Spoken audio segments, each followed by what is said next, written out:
تبھی تو قرآن کہہ رہا ہے فَلَنُحْيِيَنَّهُ حَيَاةً طَيِّبَةً، جو میرے دین پہ چلے گا اس کو میں پاکیزہ، طیب کہتے ہیں مرحوب اور پاکیزہ۔ دیکھو طیب ایسے پاکیزہ چیز کو کہتے ہیں جس کی پاکیزگی کی وجہ سے اس میں رغبت ہو، آپ کو صاف ستھرے ہونے کی وجہ سے اٹریکشن ہو۔ شراب میں بھی اٹریکشن ہے شرابیوں کے لیے، لیکن وہ طیب نہیں ہے۔ تبھی جو جن کی جو نیچر پر ہے نا، ان کو شراب سے اسمیل آتی ہے، بدبو آتی ہے، وہ کہتے ہیں ہٹاؤ یہاں سے، جو گندے ہو جاتے ہیں وہ پی لیتے ہیں۔ تو طیب کا مطلب کیا ہے؟ فَلَنُحْيِيَنَّهُ حَيَاةً طَيِّبَةً، اللہ کہتے ہیں ایسی زندگی دوں گا جو اٹریکٹیو ہوگی اور پاکیزہ، اس کی پاکیزگی میں لذت ہے۔ جیسے انسان میلا کچیلا ہو اور ایک دم نہا کے صاف ستھرا ہو، کیسا سکون محسوس ہوتا ہے۔ تو گناہوں سے توبہ کر کے، برائیوں سے توبہ کر کے، شریعت پہ چل کے، اللہ کہتے ہیں اس کو بھی ایسا ہی سکون محسوس ہوگا جیسے صاف ستھرا ہو گیا۔ تو خیر میں جلدی سے آیت کو سمیٹتا ہوں۔ اللہ کہتے ہیں یہ جو لذتیں میں تمہیں دے رہا ہوں کہ رج کے کھاؤ، اتنے پھل جو دن کے درخت پھلوں سے لدے ہوئے ہوں گے۔ اللہ چاہتے پیڑیوں میں بھی ہم پیدا کر سکتے تھے نا جنت میں، کیا خیال ہے بھائی؟ اللہ چاہتے فریج رکھ دیتے بہت بڑا کہ اس کو کھولو، اس میں آلو بخارا بھی رکھا ہے، خربوزہ بھی رکھا ہے، آم بھی رکھا ہے، اور یہ کچن ہے اس میں سموسہ بھی رکھا ہے، پکوڑا بھی رکھا ہے۔ نا نا نا نا، ایسے وہ لذت نہیں ہے جو میں نے بارہا یہ تجربہ کیا ہے۔ آپ امرود خرید کے کھائیں، زیادہ نہیں کھا سکتے، باغات میں چلے جاؤ پتہ نہیں کتنے کھا لیتا ہے۔ پچھلے سال میں ایک امرود کے باغ میں گیا، میں سارا دن امرود ہی کھاتا رہا، ایک عجیب لذت آتی ہے اس میں، توڑ کے کھاتا رہتا ہے انسان، اور عجیب اس میں لذت ہوتی ہے۔ آپ خرید کے کھائیں نہیں کھا سکتے زیادہ۔ تو درخت میں جو پھل لٹکا ہوا ہوتا ہے نا، سیب کے باغات میں ہم 8-10 سال پہلے گئے، وہاں ہم اور بھی دوست تھے، اگر میں اکیلا ہوتا تو میں سمجھتا شاید میں کو پیٹوں، اور بھی ہمارے ساتھ دوست تھے، سارے سیب اتنے کھائے ہم نے، اتنے کھائے۔ یہ ایک الگ لذت ہے، باغات میں جو پھل لدے ہوئے ہوتے ہیں اس میں ایک الگ اٹریکشن ہوتی ہے۔ تو اللہ کہتے ہیں تم نے جو ماضی میں اعمال کیے ہیں نا وہ اتنے اچھے کیے ہیں، ان اچھوں کی وجہ سے اب تم یہاں کیا کرو؟ عیاشی۔ تو کیا وہ اچھے اعمال ہیں بھائی جو جس کی وجہ سے اللہ اتنا خوش ہو جاتا ہے؟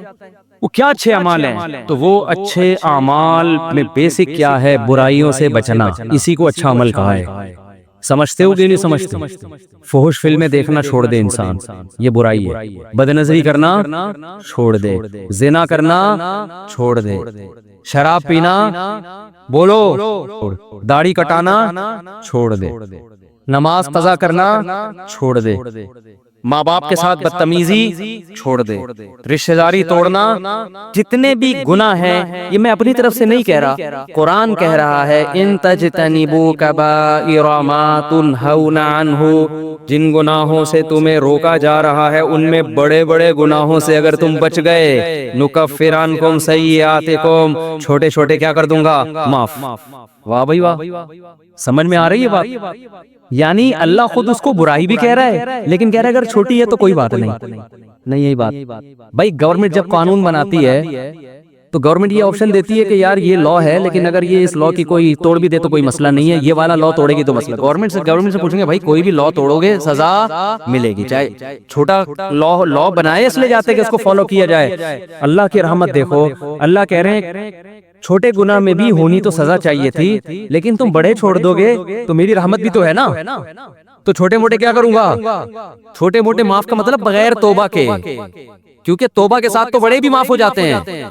تو بڑے گناہ کیا ہیں میرے بھائی؟ یہی تو ہیں، زنا کرنا، نماز کا قضا کرنا، داڑھی کاٹنا، شراب پینا، کبھی بد نظری ہو گئی یہ چھوٹا گناہ ہے، بد نظری کی لت پڑ گئی ہے یہ کیا ہے؟ یہ بڑا گناہ ہے، کیونکہ صغیرہ گناہ پر اصرار جو ہے نا بار بار، اور بد نظری ایسی چیز ہے کہ جو کبھی کرتا ہے وہی ہمیشہ کرتا ہے۔ یعنی آپ نے سن لیے کہ کبھی کبھار تو چھوٹا ہے تو آپ نے کہا چلو ایک دفعہ دیکھ لو، ایسا نہیں ہوتا۔ وہی متنبی والی بات ہے، ایک خواہش آپ نے پوری کر لی نا، جو جب آپ نظر ہٹاؤ گے وہاں سے وہ ہزاروں انڈے بچے اس خواہش نے دے دیے ہوں گے، پھر آپ کا دل کرے گا یار وہ دیکھا تھا وہاں بھی دیکھو، وہاں بھی دیکھو، پھر انٹرنیٹ پر دیکھو گے فوش چیزیں، پھر اس سے آگے بڑھو گے، یہ خواہشات بڑھتی چلی جائیں گی۔ ایک کام تو فوراً کر لو، بس اس کے بعد میں بیان ختم کرتا ہوں، بریک ضرور لگا لو، جہاں ہو وہیں رک جاؤ۔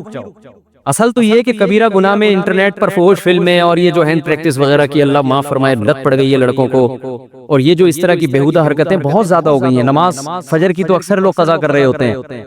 ایک کام ضرور کرو کہ گناہ میں اگر ایک حد تک جا چکے ہو نا تو ایسا کرو کہ پیچھے آنا شروع ہو گئے نا، اس کا پتہ ہے فائدہ کیا ہوگا؟ کم از کم آگے بڑھنے سے رک جاؤ گے۔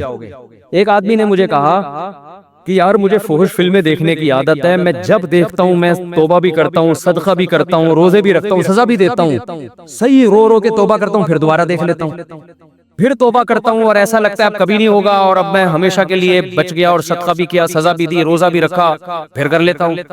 میں نے اس سے کہا، میں نے کہا اس روش سے باز نہیں آنا، یعنی اس توبہ سے، یہ سوچ کے کہ مجھ سے بار بار گناہ ہو جاتا ہے تو اب میں صدقہ نہیں دوں گا، روزہ نہیں رکھوں گا اور اب میں گناہ پہ کمپرومائز کر لوں گا، یہ کبھی نہ کرنا۔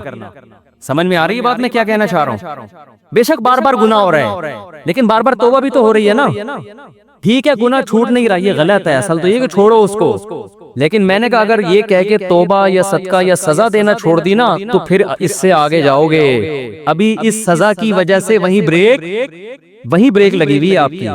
شیطان پتہ ہے کیا کہتا ہے؟ شیطان کہتا ہے تو نے 20 دفعہ توبہ کی ہے، 20 دفعہ اپنے آپ کو سزا بھی دے چکا ہے، روزہ رکھ کے یا صدقہ کر کے، جو بھی سزا انسان اپنے لیے متعین کرے، اور پھر بھی ہو رہا ہے تو چھوڑ یار، کرتا رہ بھی بیٹھ کے۔ یہ شیطان کا بڑا حربہ ہوتا ہے، کیونکہ یاد رکھو آپ نے خواہش پوری کر لی، یہ خواہش یہاں رکے گی نہیں، نا یہ آپ کو آگے بڑھائے گی، زنا کی طرف لے کے جائے گی۔ یہ دماغ سے نکال دو کہ یہیں بریکیں لگیں گی۔ یہ جتنے بڑے بڑے دنیا میں عیاش اور کبیرہ گناہوں کے مرتکب ہیں، یہ پہلے چھوٹے گناہ کرتے ہیں پھر یہاں تک پہنچتے ہیں۔ اچانک بڑے ڈاکو جو ہوتا ہے نا، جو بینکوں کو لوٹ رہا ہے اور ہزار گز کے بنگلوں میں ڈاکو بنا ہوا ہے، یہ پہلے مسجدوں سے چپل چراتے ہیں، یہاں سے شروع کرتے ہیں، انڈیکیٹر لے کے نکل لیے کسی بائک کا، کسی کی جیب سے 50 روپے نکال لیے، اماں کے پرس سے 50 روپے نکال دیے، ابا کی پینٹ سے 20 روپے نکال لیے، یہاں سے ہوتے ہوتے آہستہ آہستہ کانفیڈنس پیدا ہوتے ہوتے پھر بڑے بڑے بنگلوں کو لوٹتے ہیں۔ یہ کوئی ایسا نہیں ہوتا بالغ ہوتے ہی ایک دم کسی بلڈنگ میں ڈاکہ مارے، ایسا نہیں ہوتا۔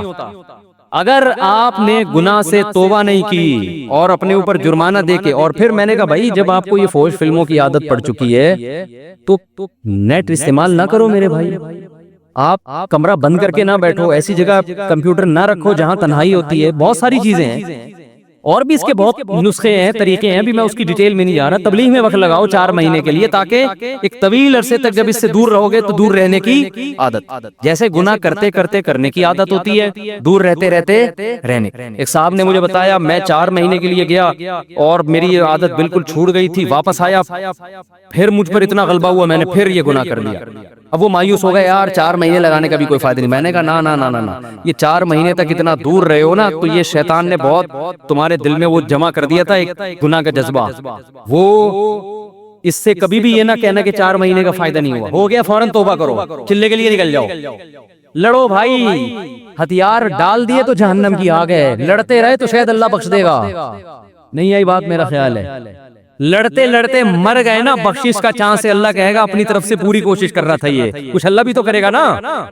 لیکن اگر ہتھیار ڈال دیے بھائی میرا کام نہیں ہے، میں نہیں چھوڑ سکتا، اس کا مطلب آپ آگ میں جلنے پر راضی ہو گئے ہو، تو اللہ کہتا ہے انلزمکموہا وانتم لہا کارہون، تم بخشش نہیں چاہتے، مجھ سے امیدیں لگاتے ہو کہ میں بخش دوں گا، ایسا نہیں ہوتا۔ تم جب جہنم پہ راضی ہو، ہمارے اسکول میں ایک استانی صاحبہ تھی، انہوں نے ایک واقعہ ہمیں سنایا، وہ واقعہ تو کوئی مستند نہیں ہے لیکن مجھے وہ واقعہ یاد رہ گیا، بہت پرانی بات ہے۔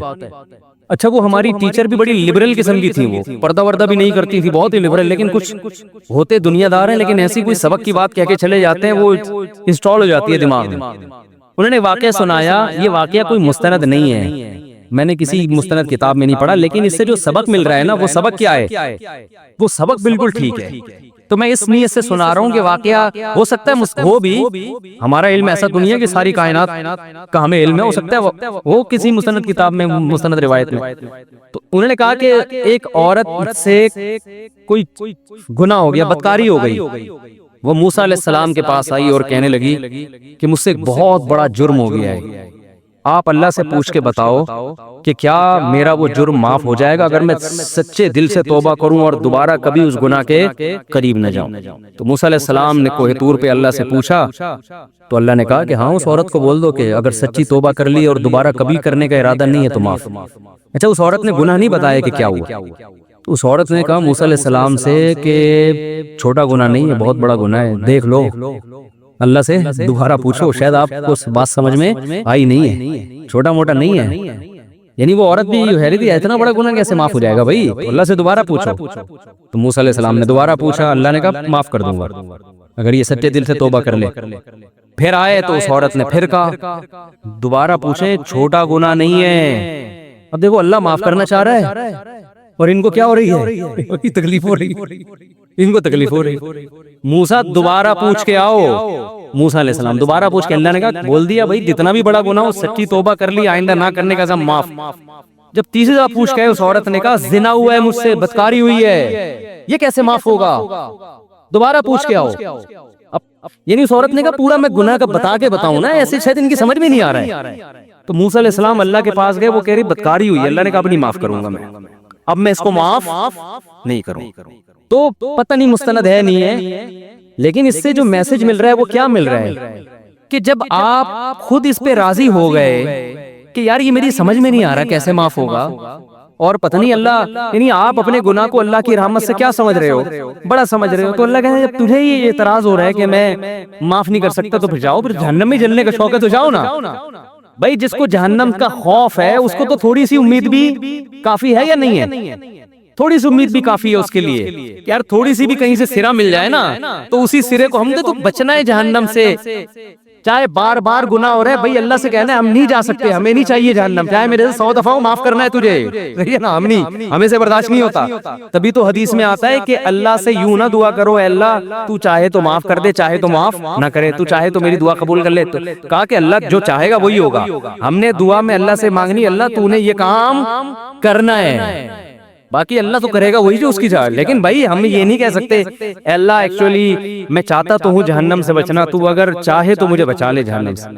یہ ابدیت کے خلاف ہے. اللہ نہیں بھائی ہم نہیں جہنم میں جا سکتے. ہم اگر بار بار گناہ ہم سے ہو رہا ہے، شیطان مروا رہا ہے ہمیں، کروا رہا ہے، ہمارا بیڑا غرق کر رہا ہے، ہم ندامت ہوتی ہے یار یہ کیا ہو گیا ہم سے، معافی چاہیے موت سے پہلے کیونکہ موت کا کچھ پتہ نہیں ہے. گناہ ہو گیا فوراً توبہ کی طرف دوڑو بھائی، موت سے پہلے ہاتھ اٹھانے کی توفیق مل جائے بڑی نعمت ہے اللہ کی. کیونکہ اللہ جیسے گناہ سے ناراض ہوتا ہے تو گناہ سے توبہ کرنے پر خوش بھی تو ہوتا ہے نا. یہ نظام عدل تھوڑی ہے کہ جب گناہ ہوا تو سزا دے رہا ہے اور جب گناہ کی معافی مانگ رہے ہو تو پھر جزا نہیں دے رہا. وہ کہے گا بھائی جیسے گناہ پہ عذاب دیتا ہوں ایسے ہی توبہ ایک نیکی ہے، اس توبہ پہ کیا کرتا ہوں میں، خوش بھی تو ہوتا ہوں میں. ہمارے ایک دوست تھے بچپن میں ان کو شراب کی اور الٹی سیدھی چیزوں کی عادت پڑ گئی. ان کو میں کسی خانقاہ میں لے گیا، حضرت حکیم اختر صاحب رحمہ اللہ تعالیٰ بڑے بزرگ تھے، زندہ تھے، ان کے پاس میں لے گیا. میں نے ان سے اس کو بیعت کروا دی. اب وہ ایک دن آیا میرے پاس، کہہ رہا ہے یار میں بیعت ہو گیا، بڑا فائدہ ہو، لیکن پھر مجھ سے گناہ ہو جاتا ہے اور بار بار توبہ کرتا ہوں. اب تو مجھے توبہ کرتے ہوئے شرم آ رہی ہے. توبہ کرتے ہوئے کیا آ رہی ہے؟ شرم آ رہی ہے کہ اللہ بھی کہے گا وہی کل توبہ کر کے گیا تھا، رو رو کے ایسے گڑگڑا جیسے سے زیادہ نیک دنیا میں کوئی ہے ہی نہیں. ٹھیک ہے، اگلے دن پھر بدمعاشی کر کے آ رہا ہے. تو وہ گٹکا بھی کھاتا تھا. گٹکا اس وقت میرا خیال ہے ایجاد نہیں ہوا تھا. سگریٹ، پان، نسوار، چرس، جو نشہ نہیں کر رہا تھا نا وہ نشہ تھا جس کے اس کے پاس پیسے نہیں ہوتے تھے. باقی ساری چیزیں کر رہا تھا وہ. اور اس کو ہدایت بھی کیسے ملی؟ توبہ کی توفیق. توبہ کی توفیق کیسے ملی؟ کسی قادیانی نے اس کو لندن کے ویزے کی لالچ دے کے قادیانی بنانے لگا تھا اس کو.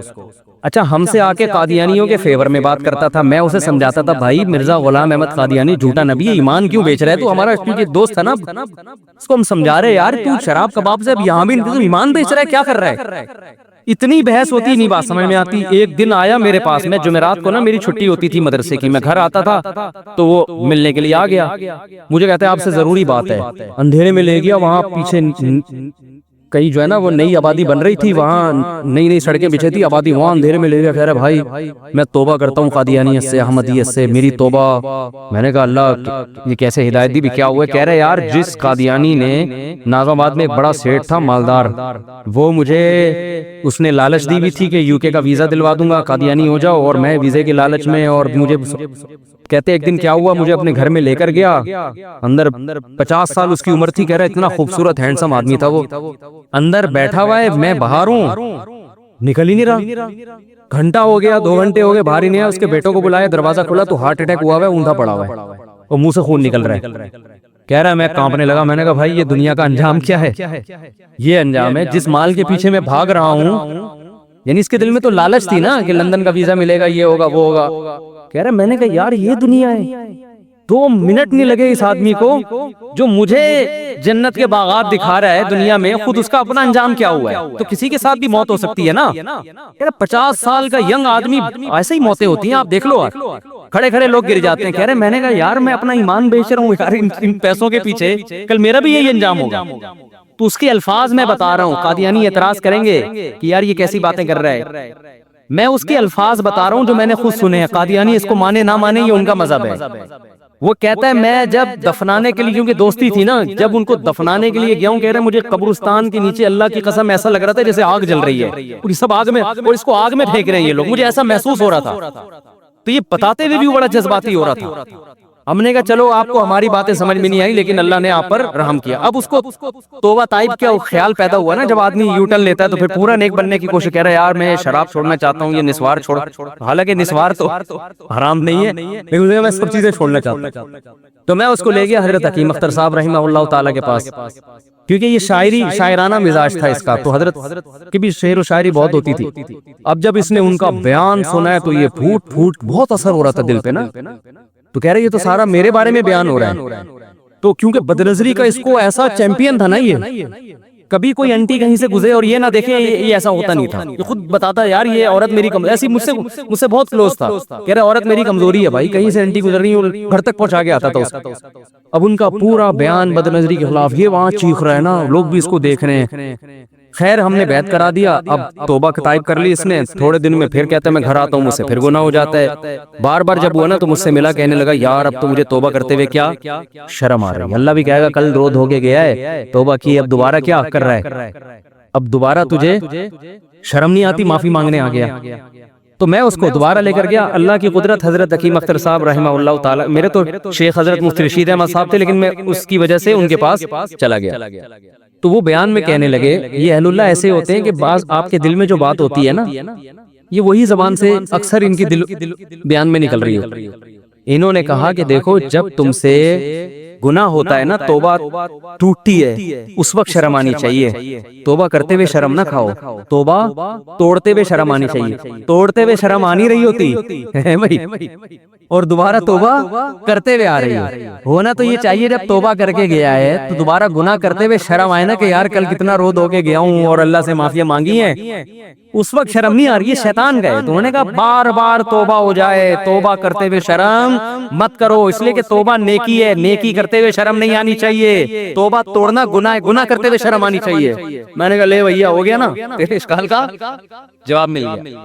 تو بار بار اس سے فائدہ کیا ہوگا میرے بھائی، آپ کا اس قدم وہیں رک جائیں گے، اور انشاءاللہ ریورس بھی ہو گیا. ایسا نہیں ہے، آہستہ آہستہ گناہ چھوٹ جائے گا. اللہ تعالیٰ سمجھنے کی عمل کی توفیق عطا فرمائے. اللہ نے قرآن میں انسان کی پیدائش کا مقصد بتایا، لِيَبْلُوَكُمْ أَيُّكُمْ أَحْسَنُ عَمَلًا. اللہ دیکھنا چاہتے ہیں تم میں اچھا عمل کون کرتا ہے. یہ آزمائش ہے ہماری. اللہ نے یہ بھی بتایا کہ پیدا کیوں کیا، اچھے عمل کے لیے. پھر اچھے عمل کو ڈیفائن بھی کر دیا کہ اچھے کی ڈیفینیشن کیا ہے. پھر اللہ نے اچھے اعمال کا محل کیا ہے، کہاں کہاں سے اچھے اعمال نکلتے ہیں.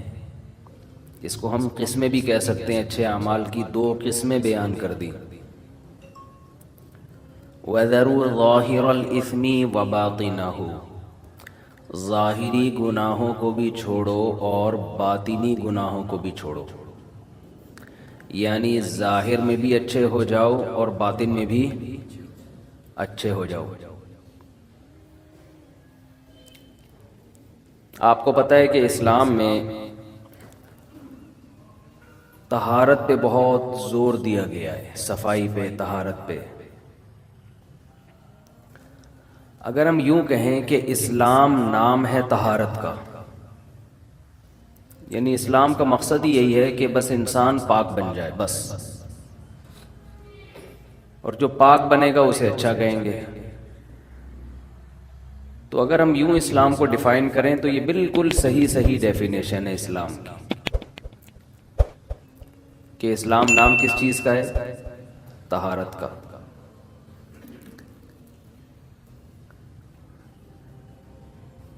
دیکھیں ایک چیز ہوتی ہے نظافت. نظافت کا معنی ہے نیٹ اینڈ کلین، میل کچیل نہ ہو.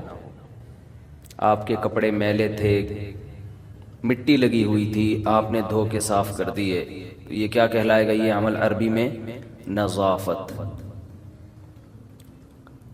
اور ایک ہے طہارت. طہارت عام طور پر ناپاکی سے پاک ہونا.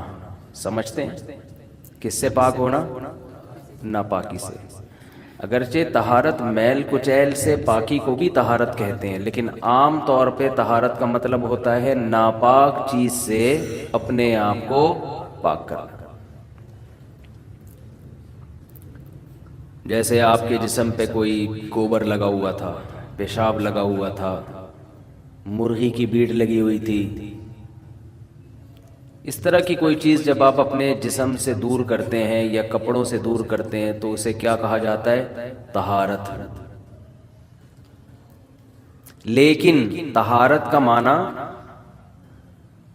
میل کچیل سے بھی پاک کرنے میں بھی طہارت. طہارت من الدنس، دنس کہتے ہیں میل کچیل کو. تو میں جب بات کر رہا ہوں نا کہ اسلام نام ہے طہارت کا، تو اس میں نظافت بھی داخل ہے اور طہارت بھی، کیونکہ اسلام نے دونوں احکام دیے. اب کمال یہ ہے کہ طہارت اور نظافت کی جتنی قسمیں سوچ سوچ کے بن سکتی تھی نا،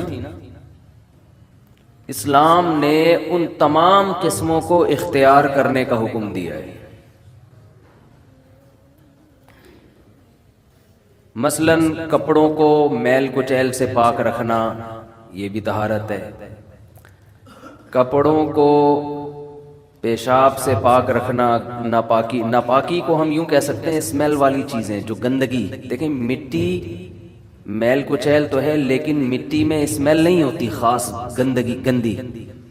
پیشاب میں گندی اسمیل ہوتی ہے. تو آسانی کے لیے میں یوں کہہ سکتا ہوں کہ طہارت جو ایسی چیزیں جس میں اسمیل ہوتی ہے، جس میں جرمز ہوتے ہیں، جراثیم ہوتے ہیں. مٹی میں جراثیم نہیں ہوتے، بلکہ وہ تو جراثیم کو ختم کر دیتی ہے. تو عام طور پر جو طہارت شریعت نے ہمیں حکم دیا نا، وہ چیزیں جن میں جرمز ہوتے ہیں عام طور پر. جیسے کتے کا جھوٹا، کتا برتن میں چاٹ لے تو اسے جب ہم صاف کریں گے تو اسے نظافت نہیں کہیں گے بلکہ طہارت کہیں گے، کیونکہ وہ ناپاک ہے، اس میں جرمز بھی ہوتے ہیں. کہیں پیشاب لگا ہوا ہے، اسے پاک کریں گے تو یہ طہارت کہلاتا ہے. طہارت کیونکہ اس میں جرمز ہوتے ہیں، نجس. ایسی چیزوں کو نجس بھی کہا جاتا ہے، نجس. تو اسلام نے جب میں نے آپ کو بتایا نا کہ اسلام نام کس چیز کا ہے؟ طہارت کا.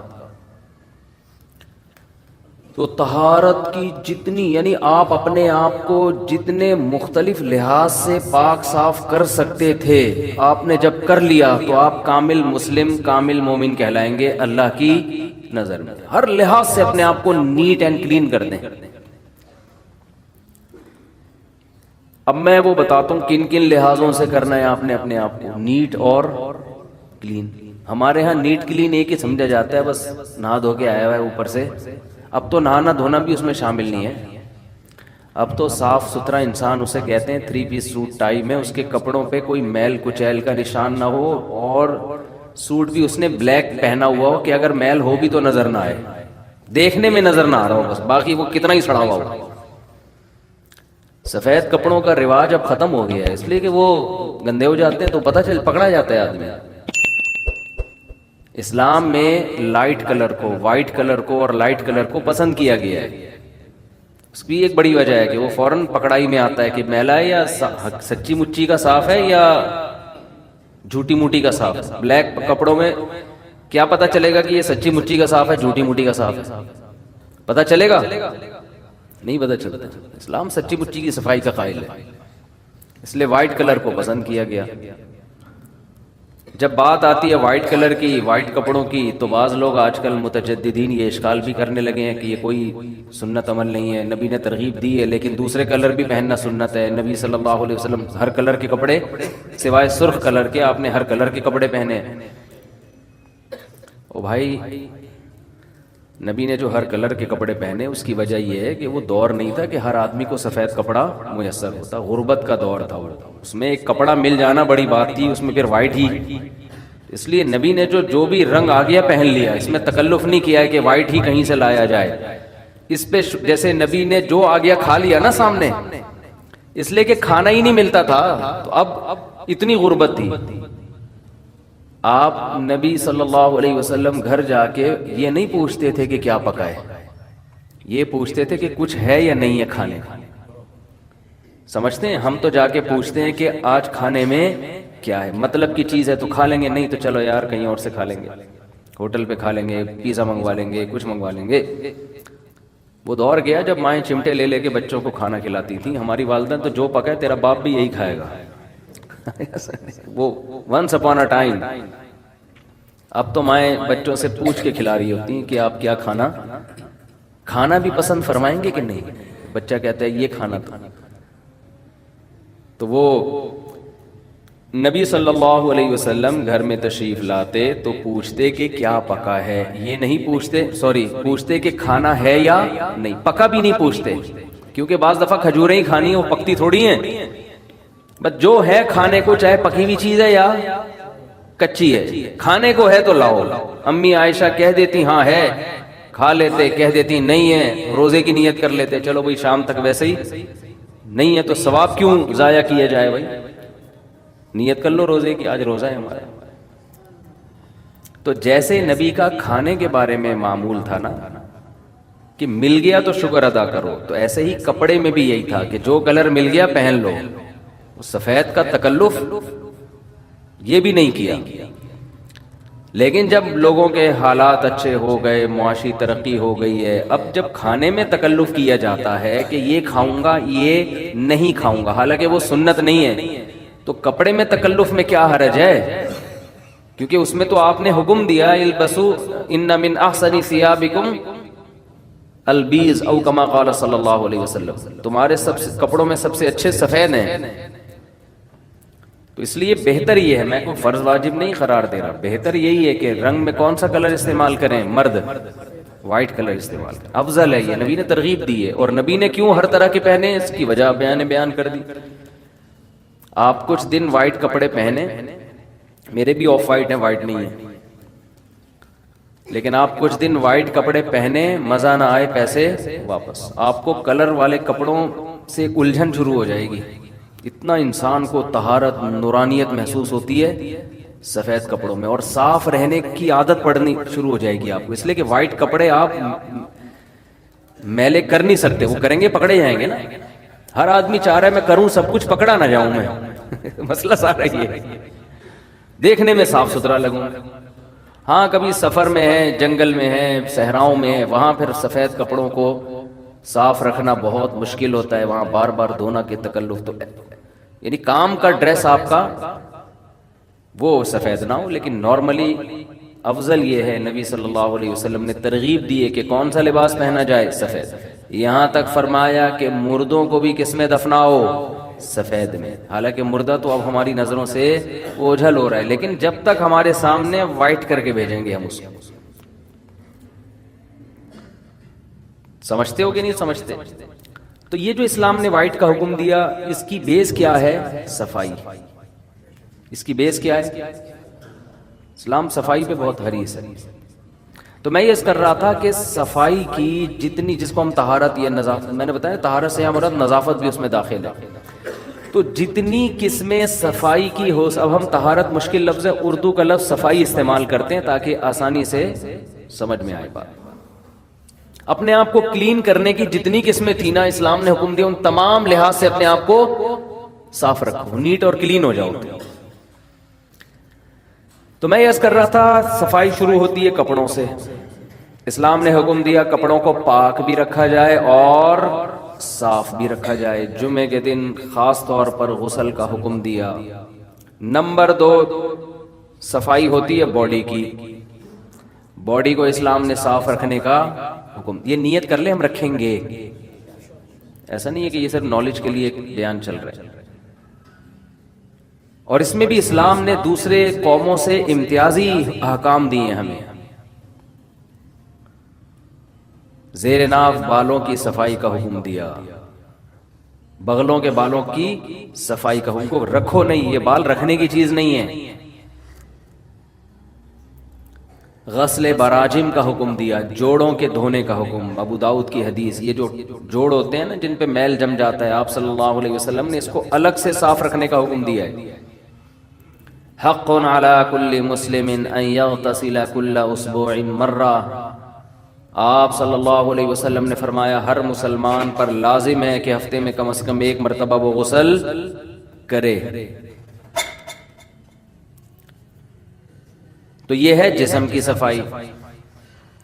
دانتوں کی صفائی کا حکم دیا۔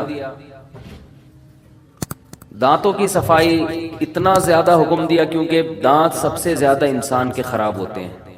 جب بھی کھائے گا تو کچھ نہ کچھ دانتوں میں لگا رہ جائے گا کہ نہیں لگا رہ جائے گا؟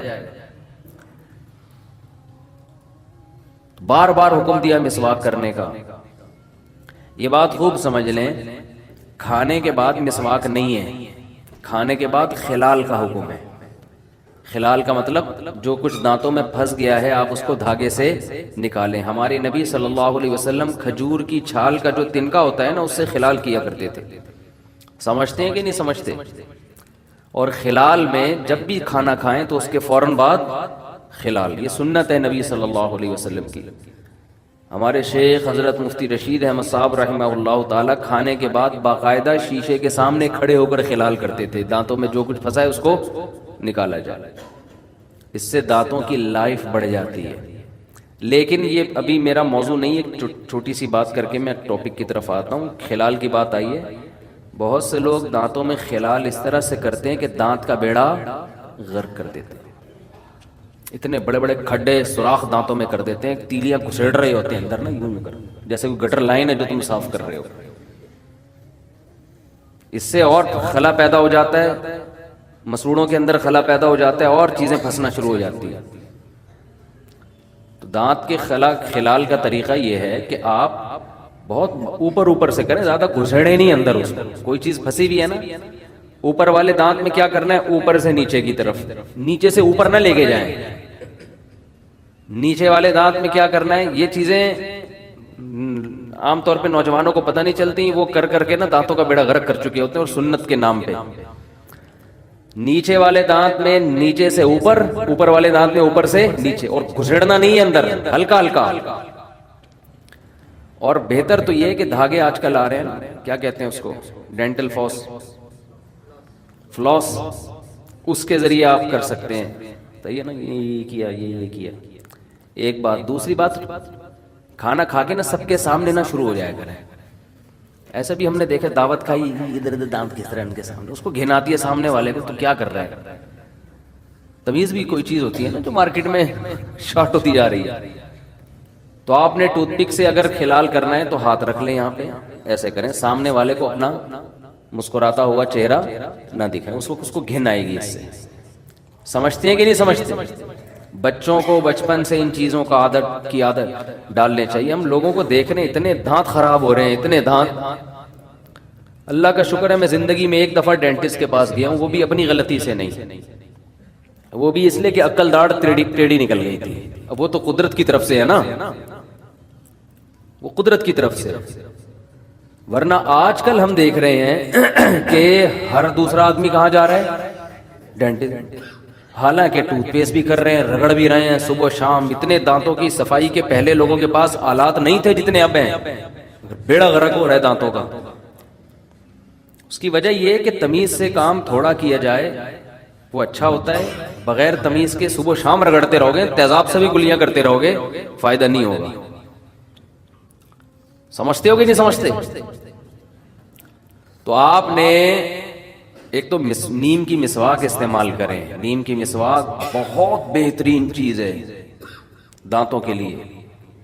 کوئی ٹوتھ پیسٹ، ٹوتھ برش نیم کی مسواک کا متبادل نہیں ہے۔ اور ایسے کیا کریں کہ یہ جو مسواک کراچی میں نیم بہت اعلیٰ کوالٹی کا ہے، ورنہ بعض جگہوں پہ نیم میں وہ کڑواہٹ نہیں ہوتی۔ تو آپ نے کیا کیا، اپنے ایک انگلی کے برابر جو ہے نا موٹائی میں، جو آپ کو جیسا لگے، اس میں کوئی وہ نہیں ہے، آپ نے شاخیں ایک خاص ترتیب سے کاٹ کے گھر میں رکھ لیں آپ، 5-10 لکڑیاں اتنی اتنی آپ نے شاخیں کاٹ کے رکھ لیں، وہ 2-4 دن میں خشک ہو جائیں گی. خشک ہونے کا فائدہ یہ ہوتا ہے پھر اس کا برش بن جاتا ہے آرام سے. سمجھتے ہو کہ نہیں سمجھتے؟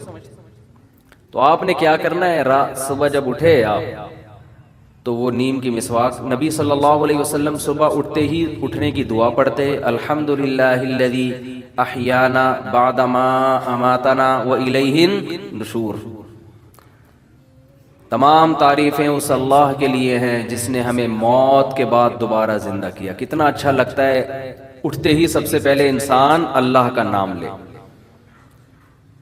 موت کے بعد دوبارہ زندہ کیا، وَإِلَيْهِ النُّشُورُ، اور ایک دن ہم نے دوبارہ اٹھنا ہے اسی کے پاس. اس طرح ہم قبر سے بھی ایک دن اٹھیں گے. جیسے بستر پہ سوتے ہیں ہمیشہ کے لیے نہیں سوتے، ایسے ہی قبر میں جب سوئیں گے تو بھی ہمیشہ کے لیے نہیں. ایک دن آئے گا فرشتہ، چل بھائی اٹھ جا، بہت سو لیے، حساب دے اب جو کچھ کر کے آیا ہے. یا وئی وہ کیا ہے سورہ یاسین میں، من بعثنا من مرقدنا. کافر کہے گا ہائے بدبختی، کس نے ہماری خوابگاہوں سے ہمیں جگا دیا. یہ خوابگاہ اس لیے کہا ہے کہ جب قیامت کا پہلا سور پھونکا جائے گا نا تو جو عذاب قبر کسی کو ہو رہا تھا، ثواب ہو رہا تھا، وہ بھی ختم ہو جائے گا، بالکل سب ختم. پھر کتنا عرصہ اللہ ہی جانتے ہیں. دوبارہ جب سور پھونکا جائے گا تو یہ جو درمیان کا ٹائم تھا قیامت کا پہلا اور دوسرا سور، اس کے درمیان کا جو ٹائم تھا، یہ ٹائم میں کائنات ساکت ہوگی، کچھ بھی نہیں ہوگا اس دوران، نہ کوئی عذاب نہ ثواب. روحیں بھی بے ہوش ہو چکی ہوں گی. اس کو اللہ نے سونے سے تعبیر کیا ہے. پھر جب دوسرا سور پھونکا جائے گا تو پھر لوگ کہیں گے ہمیں ہماری خواب گاہوں سے کس نے جگا دی، ہم تو سمجھ رہے تھے کہ ہم ہمیشہ کے لیے سو گئے ہیں. جیسے آپ گہری نیند سو رہے ہو نا، کوئی آ کے آپ کو اٹھا دے تو آپ حیران ہوتے ہو یہ ایک دم ہو کیا گیا ہے میرے سے، میں کہاں تھا، ایک دم میں کیسے، یہ کون سی زندگی ہے، یہ کون سا جہان ہے. تو نبی صلی اللہ علیہ وسلم دعا پڑھتے تو اس کے بعد جو آپ کا سب سے پہلا عمل ہوتا وہ کیا ہوتا، مسواک. قضائے حاجت سے پہلے بھی آپ کیا فرماتے، مسواک. اور کیسے، یہ جو آج کل مسواکوں کا جس طرح سے استعمال ہو رہا ہے، یہ بھی دانتوں کو بیڑا غرق کرنے کا بہت بہترین طریقہ ہے. خوب سمجھ لیں، کیونکہ ایک مسواک کا ایک برش بار بار استعمال ہوتا ہے، پانی لگتا ہے، اس میں سڑان پیدا ہوتی ہے، اسمیل پیدا ہوتی ہے، پانی لگ کے، نمی لگ کے. اور مسواکیں بھی پرانی عجیب ہی حساب چل رہا ہے مارکیٹ میں.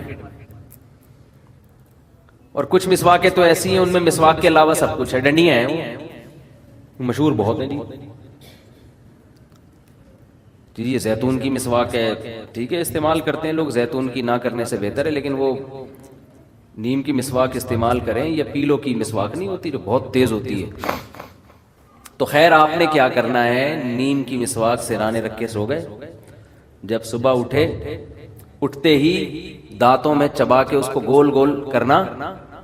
بولو نا کیا ہو گیا، ایسے کرنا ہے. دیکھیں یوں دانت کے بیچ میں رکھا، تھوڑا سا آپ کو لگے گا میں یہ نہیں چبا سکتا، بہت سخت ٹہنی ہے، لیکن لگے گا آپ کو تھوڑی دیر میں نرم ہو جائے گی. چبانا شروع کیا اور گھمانا شروع کیا، چاروں طرف سے نا ہلکی ہلکی نرم ہوگی. یہ آپ یہ نہ سمجھیں کہ ٹائم ضائع ہو رہا ہے آپ کا. ایک تو مسواک کا ثواب ملنا بھی شروع ہو گیا اور دانت آپ کے صاف ہونا شروع ہو چکے ہیں اس عمل کے دوران. آپ کہیں گے ابھی ہم نے دانتوں پہ رگڑنا تو شروع کیا، نہیں تو صاف کیسے ہو گئے؟ او بھائی آپ کے منہ سے جو تھوک نکلنا شروع ہوگا نا، لعاب بننا شروع ہوگا، اور مسواک کا جو کیمیکل نکلنا شروع ہوگا، ان کے کمبینیشن سے آپ کا حلق، آپ کا منہ اور یہ سارے جرمز مرنا شروع. اور یہ جو ہمارے مسوڑوں کو انگلش میں کیا کہتے ہیں یار، ایک آسان سا لفظ، گمس. آپ کے جو گمس ہیں نا، جب آپ اس کو چباتے ہیں تو وہ بھی کشادہ ہونا شروع ہو جاتے ہیں، ان میں اسپیس بننا شروع ہو جاتی ہے، بلڈ سرکولیٹ کرتا ہے نا.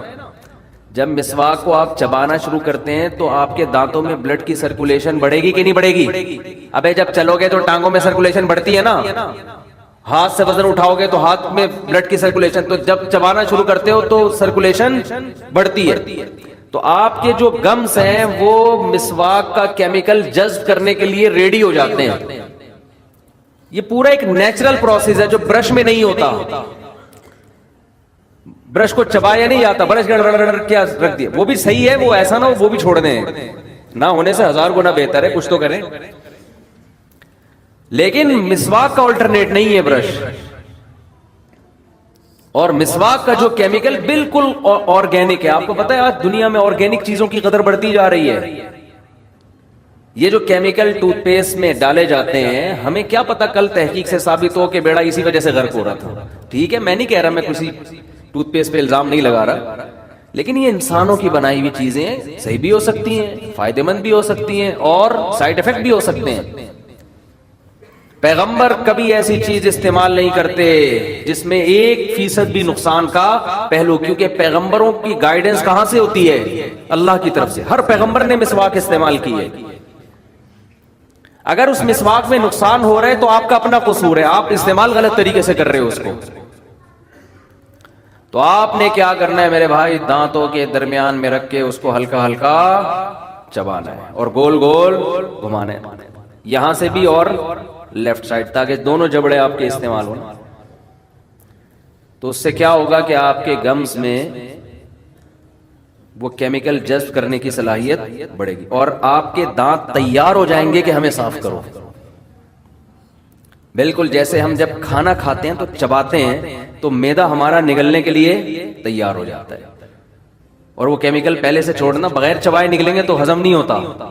یہ پورا ایک نیچرل پروسیس ہے، چبانے سے شروع ہوتا ہے یہ مسواک کے. سمجھتے ہو؟ پھر آپ نے کیا کرنا ہے؟ جب چبا چبا کے ہلکا ہو گیا تو پھر آپ نے اس کو دانتوں پہ رگڑنا ہے تمیز سے. خلال آپ رات کو پہلے ہی کر چکے تھے، اس کا فائدہ یہ ہوگا کہ ایسا نہیں ہوگا کہ مسواک کے جو کیمیکل ہے آپ کے دانتوں کے بیچ میں نہ جائے، کیونکہ جو خلال آپ رات کھانے کے بعد کر چکے تھے اس سے سارے دانت پہلے جو بڑے بڑے اس میں فالٹ تھے، جو چٹانیں پھنسی ہوئی تھیں، وہ کیا ہو گئی؟ پورے پورے گوشت کے لیگ پیس پھنسے ہوئے تھے، اس میں پٹ کے گوشت پھنسا ہوا تھا، جو بھی تھا وہ سارا کیا ہو گیا؟ نکل گیا. اچھا، ابو داؤد کی حدیث ہے، آپ صلی اللہ علیہ وسلم نے فرمایا جب دانت سے خلال، زبان سے خلال کرو تو نگل لو، جب کسی باہر کی چیز سے خلال کرو تو اس کو باہر پھینک دو. ابے بھائی کوئی گوشت پھنسا ہوا ہے، آپ نے زبان چلائی، نگل لو اس کو. لیکن جب آپ ٹوتھ پک وغیرہ سے خلال کریں تو نگلے نہیں بلکہ اس کو باہر پھینک دیں. اس میں کیا حکمت ہے اللہ ہی جانے. تو آپ نے کیا کرنا ہے؟ اس مسواک کو آپ نے پھر دانتوں پہ گھمانا شروع کیا. اس کی کڑواہٹ آپ کے جو پھیپھڑے ہیں نا ان تک کو صاف کرے گی، آپ کے گلے کو صاف کرے گی، آپ کی ناک کی رطوبات کو خارج کرے گی. وہ ایک ایک چیز میں حکمت ہے. یہ سب پہلے کی کروایا جا رہا ہے. اس کے بعد جب آپ وضو کرو گے نا تو آپ کی ناک بھی اچھی طرح سے صاف ہوگی، وہ کیمیکل ناک تک، آنکھوں تک پہنچے گا وہ، اور آپ کی نیند کو بھی غائب کر دے گا، آپ فریش ہو جاؤ گے.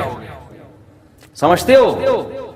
اس کیمیکل سے کاکڑ دن نہ ہو جائے گا بس. اور میں مختصر لفظوں میں اور کیا کہہ سکتا ہوں، آپ کر کے دیکھو، مزہ نہ آئے پیسے واپس. اور ایک الگ تازگی محسوس ہوگی آپ کو، ایک الگ ہی خوشی محسوس ہوگی، روحانیت محسوس ہوگی. اس کے بعد آپ نے واش روم جانا ہے تو جائیں، اگر ضرورت ہے، نہیں ضرورت ہے تو یہ کوئی فرض واجب نہیں ہے. لوگ صبح اٹھ کے نہیں بھی آ رہے ہوتے واش روم جا رہے ہوتے ہیں. بعض لوگوں کو دیکھیں نماز کے ٹائم پہ لازمی بیت الخلاء گھسیں گے. یہ میری آج تک سمجھ میں نہیں آیا بھائی. واش روم کا تو جب تقاضا ہوتا ہے تو نماز کا ٹائم نہیں بھی ہو تو بھی جاؤ، جب تقاضا نہیں ہے تو نماز سے کیا؟ نماز اور واش روم یہ لازم ملزوم نہیں ہے. سمجھتے ہو؟ لیکن بہرحال ہوتا ہے صبح صبح عام طور پہ لوگوں کو، تو چلے جائیں واش روم سے فارغ ہو کر پھر آپ نے کرنی ہے وضو. اور نبی صلی اللہ علیہ وسلم نے خاص طور پہ صبح کے وقت کے بارے میں فرمایا کہ شیطان آپ کی ناک کے نتنوں کے اندر ٹھکانہ بنا کے رات کو بیٹھتا ہے. حدیث کے الفاظ ہیں. تو صبح کے وقت جب ناک صاف کی جائے تو اچھی طرح سے کی جائے، پانی اندر تک پہنچایا جائے، پھر خوب اچھی طرح سے ناک صاف کر کے جو ناک میں رطوبات پھنسی ہوئی ہیں ان کو نکالا جائے. حدیث کے الفاظ ہیں شیطان رات وہاں بیٹھتا ہے. اب یہ حدیثیں اپنے ظاہر پہ نہیں ہوتی، اس کا مطلب ہے کہ وہ اس جگہ کو صاف کرو، وہ درد سر بنے گا آپ کے لیے. کتنے لوگ ہیں صبح اٹھتے بس کلی بھی نہیں کرتے، چائے پینا. بیڈ ٹی وی ہے بڑے گھرانوں میں، بڑے گھرانوں میں نا بستر پہ صاحب کو جگانے کے لیے پہلے کیا چاہیے؟ ٹی. وہ مسواک نہیں کرے گا، دانت صاف نہیں کرے گا. آپ یہ تکلف نہ بھی کرو نا، صبح اٹھ کے پہلے برش کر لو، بس یہ بھی کافی ہے بھائی. اتنا ٹینشن میں جانے کی ضرورت نہیں ہے. ایسا نہ ہو کہ لوگ اتنا پہلے یوں چباؤ پھر یوں کرو پھر یہ چھوڑو یار. تو کوئی بات نہیں، آپ اٹھو برش کر لو پہلے، اس سے بھی فریش ہو جاؤ گے. ٹھیک ہے. تو اور ٹوتھ پیسٹ جو ہے نا، کمپنیوں کے اشتہار دیکھ کے، ایڈورٹائز دیکھ کے نہ لو، کسی ڈاکٹر سے پوچھو کہ کون سا کرنا چاہیے. ہمارے ہاں چیزیں خریدی جاتی ہیں ایڈورٹائز دیکھ کے کہ کس کا ایڈورٹائز زیادہ آ رہا ہے. حالانکہ عین ممکن ہے جس چیز کو ایڈورٹائز زیادہ آ رہا ہے وہ سب سے زیادہ نقصان دہ وہ اسی وجہ سے ایڈورٹائز. اور پہلے ڈاکٹر کے اپنے دانت بھی دیکھ لو. ہاں کہ اگر آپ کو اتنا دانتوں کا پتہ ہے تو اپنے کیوں ایسے خراب ہوئے ہیں آپ کے. اگر وہ کوئی معقول عذر بتاتا ہے بھائی قدرت کی طرف سے بھی بعض لوگوں کے ہوتے ہیں تو ایک الگ بات ہے، وہ تو پھر اللہ کی طرف سے ہے نا. ہمارے جاننے والے حکیم تھے، انتقال ہو گیا، اللہ مغفرت فرمائے. انتقال بھی 100 سال کے بعد جا کے ہوا ہے. حکیموں کی عمریں بڑی لمبی ہوتی ہیں. میں ایک بات ڈاکٹروں سے کہتا ہوں، ڈاکٹر صاحب آپ کی سائنسی ترقی اپنی جگہ، عمریں ابھی بھی حکیموں کی لمبی ہوتی ہے. ٹھیک ہے نا. حالانکہ پھیگو بھی ہوتے ہیں حکیم میں بہت سے، سارے نہیں. غلط علاج بھی باز کر رہے ہوتے ہیں، ڈرامے باز بھی بہت ہے، لیکن عمر کس کی لمبی ہوگی؟ حکیم. صحت خوش مزاج ہوگا حکیم. جب آپ ملیں گے لگے گا یار بندے سے مل کے آ رہا ہوں، ایسا لگے گا دماغ بھی اس کا فریش ہے. ڈاکٹر سے ملیں گے تھوڑی دیر میں آپ کو ٹینشن ہونا شروع، عام طور پہ. تو میں نے ڈاکٹروں سے وجہ پوچھی، بھائی ترقی تو میڈیکل سائنس نے بہت زیادہ کی ہے لیکن صحتیں کس کی حکیموں کی اچھی ہیں. تو ڈاکٹر اس کی وجوہات بھی بیان کرتے ہیں اور وہ صحیح وجہ ہے کہ حکیموں کی لائف نا نیچر کے زیادہ قریب ہوتی ہے. میڈیسن سے اپنے آپ کو بلا وجہ بلا ضرورت، دواؤں سے اپنے آپ کو، تمام دوائیں بچوں کی پہنچ سے دور رکھے ہیں نا، تو تمام دوائیں بڑوں کی پہنچ سے بھی دور رکھی ہوئی ہوتی ہیں انہوں نے. ٹھیک ہے. اور یہی چھوٹے موٹی چیزیں، نزلہ ہو گیا تو وہ پی لیا بنفشہ شہتوت. ٹھیک ہے نا، جو شاندہ پی لیا بنفشہ شہتوت. دیکھو شہتوت کا بنتا ہے، شہتوت کیسی خاندانی چیز ہے یار، اتنی زبردست چیز ہے نا. تو وہ بنفشہ شہتوت پی لیا اور زیادہ ایک دم اینٹی بائیوٹک نہیں کھائیں تو آہستہ آہستہ باڈی خود ہی اس کو کور کر لیتی ہے. پھر رات کو جلدی سو جانا، صبح جلدی اٹھ جانا، ٹینشن نہ لینا، ٹینشن ہمیشہ دینا. جتنے مریض ہیں ان کو ہمیشہ ٹینشن دینا، نفس پکڑ کے ٹینشن دینا شروع کر دیتے ہیں. آپ کا تو میدا بھی صحیح نہیں ہے. ایک بوڑھا آدمی گیا بیچارہ کسی حکیم کے پاس نا، تو حکیم سے کہنے لگا کہ مجھے کھانسی بہت ہو رہی ہے. حکیم صاحب نے کہا بڑھاپا ہے، ظاہر ہے بڑھاپے میں تو ہوگی کھانسی. اس نے کہا حکیم صاحب جوڑوں میں بھی درد رہنے لگا ہے. حکیم صاحب نے کہا بڑھاپا ہے. بڑھاپا ہے، یہ ٹھیک ہونے کی عمر نہیں ہے، بڑھاپا ہے. حکیم صاحب میں چلتا ہوں تھوڑا سا ادھر بھی کمر میں بھی پین شروع ہو جاتا ہے. حکیم صاحب نے کہا بڑھاپا ہے. حکیم صاحب نے، وہ بوڑھے کو غصہ آنا شروع ہو گیا، یار کوئی علاج بتاؤ یار. تو بوڑھے آدمی کو غصہ آ کے حکیم صاحب سے کہتے کیا بڑھاپا لگا کے رکھا ہوا ہے یار، ہر بات میں بڑھاپا. حکیم صاحب نے کہا یہ بھی بڑھاپا ہے.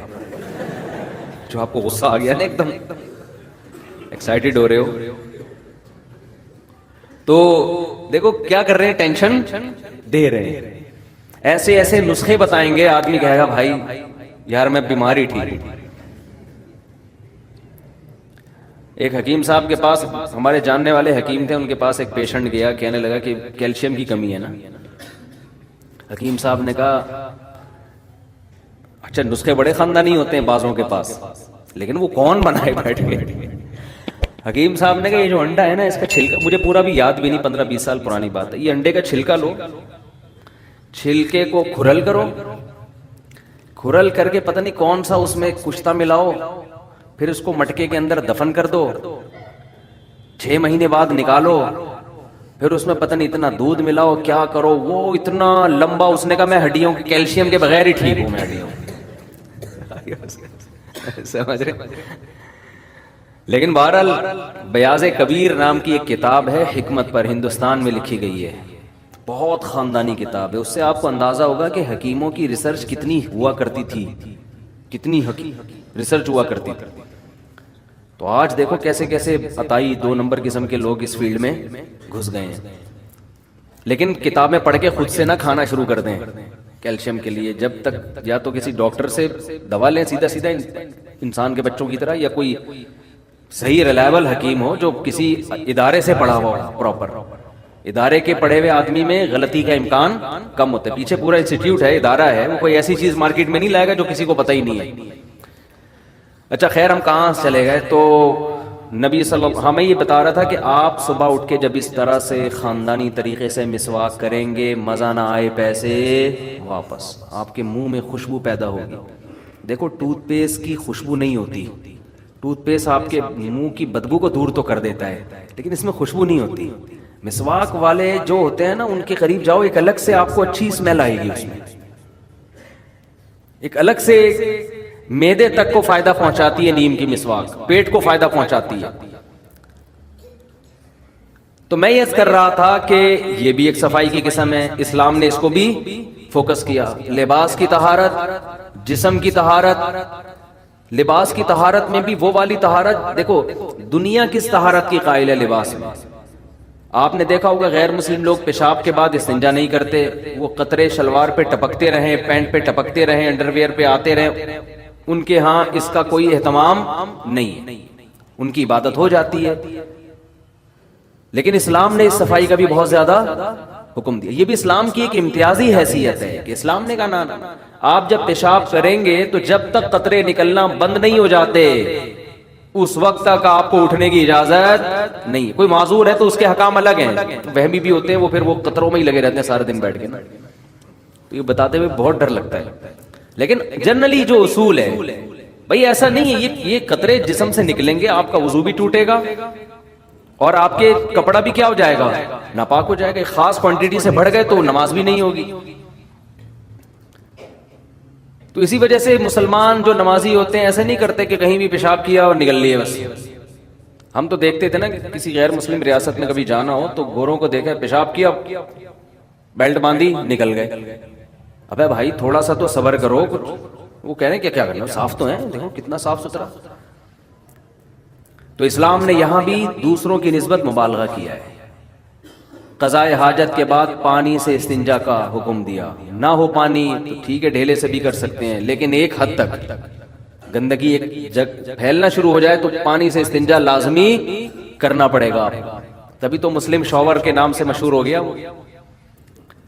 ایک دفعہ مجھے گھر والوں نے کہا کہ مسلم شاور لگوا دیں گھر میں نا. مسلمانوں کے یہاں تو لوٹے استعمال ہوتے ہیں نا. میں نے کہا مسلم شاور، یہ پرانی بات ہے. میں نے کہا مسلم کیا مطلب؟ کوئی سکھ شاور بھی ہوتا ہے، ہندو شاور بھی ہوتا ہے کیا؟ شاور کی بھی قسمیں؟ پھر ہم نے پوچھا، انہوں نے کہا بھائی یورپ میں تو یہ بہت ہے کہ مسلم شاور. ہم ترکی گئے نا تو وہاں ہم ترکی میں جس ہوٹل میں ہم ٹھہرے تو وہ یورپ کی طرف وہ والا حصہ ہے، تو وہاں واش روم میں پانی کا انتظام نہیں تھا. گورے زیادہ ٹھہرتے تھے اس ہوٹل میں. ہم جب گئے ہم نے دیکھا تو پانی نہیں. ہم نے کہا بھائی مر جائیں گے، جان سے ہاتھ دھو بیٹھیں گے، یہ واش روم ہم استعمال نہیں کریں گے. یہ ہو ہی نہیں سکتا یار، یہ نہیں ہو سکتا. میں نے کہا بھائی ایسا ہی ہے. میں نے کہا جیسی کی تیسی بھائی، نہیں واپس جاؤ.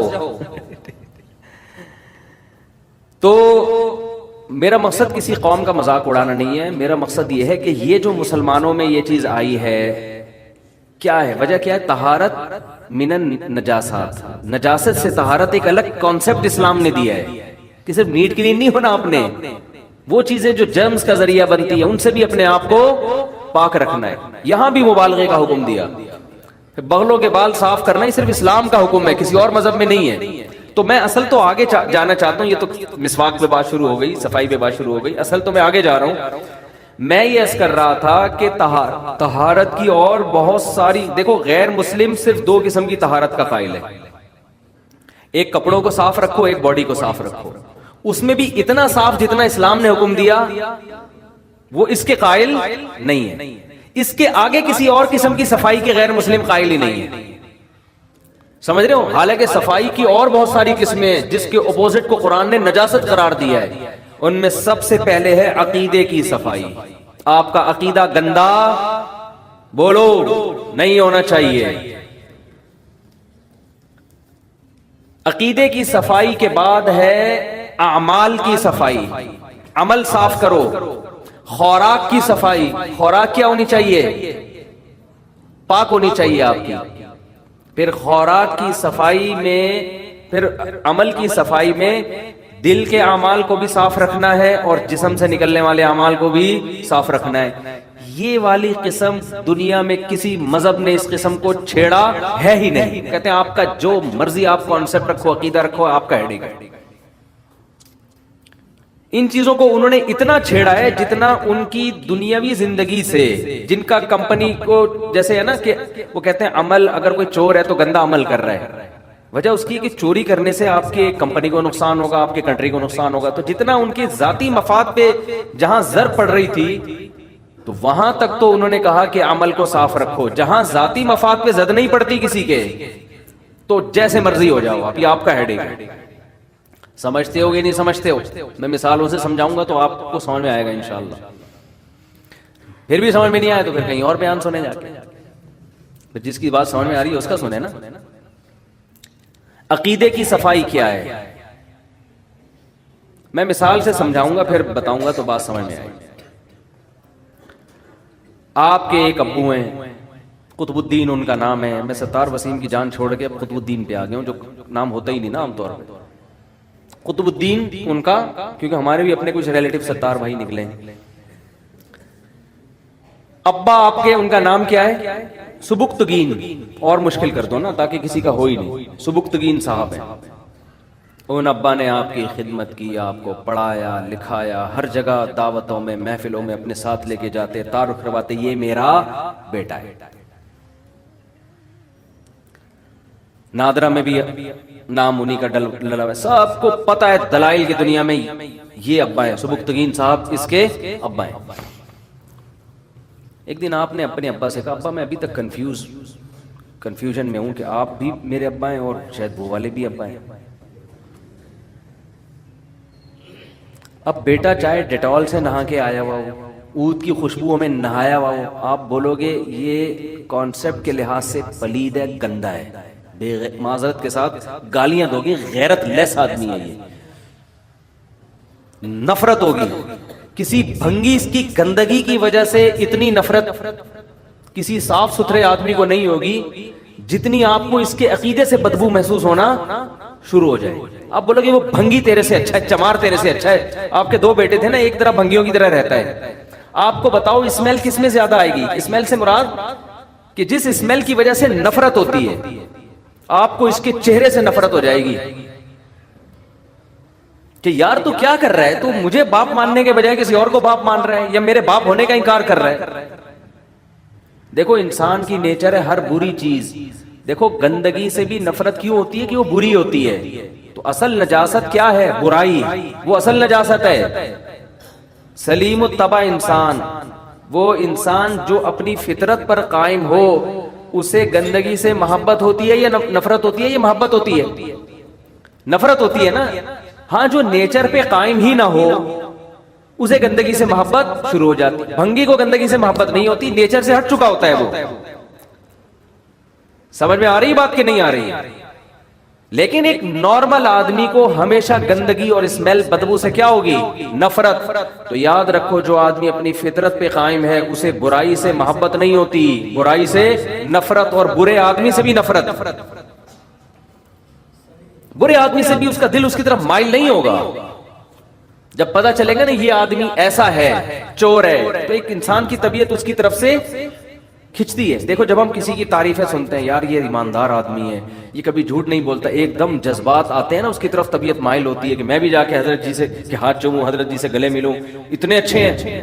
یہ انسان کی نیچر ہے، چاہے گورا ہو، کافر ہو، مسلم ہو، سب کی نیچر ہے یہ. تو اصل میں انسان کی نیچر یہ ہے کہ اسے گندگی سے نفرت ہوتی ہے. برائی سے نفرت ہونا اس کی علامت ہے کہ برائی بھی کیا ہے؟ ایک گندگی ہے، میل ہے، مانوی لحاظ سے میل ہے. یہ نظر نہیں آتا، محسوس ہوتا ہے. تو شرک سب سے بڑی گندگی اور نجاست ہے جس سے اسلام نے ہمیں بچنے کا بولو حکم دیا. لیکن دنیا میں اس نجاست پر نہ بیانات ہوتے ہیں، نہ اس نجاست سے اس دنیا میں انسانوں کو بچانے کی کوشش کی جاتی ہے.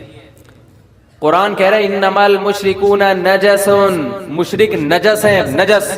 فلا یقربوا المسجد الحرام، ان کو مسجد حرام کے قریب بھی پھٹکنے مت دو. تو یہ بھی بھائی ایک طہارت ہے کہ آپ اپنے نظریات کو شرک کی گندگی سے پاک رکھیں.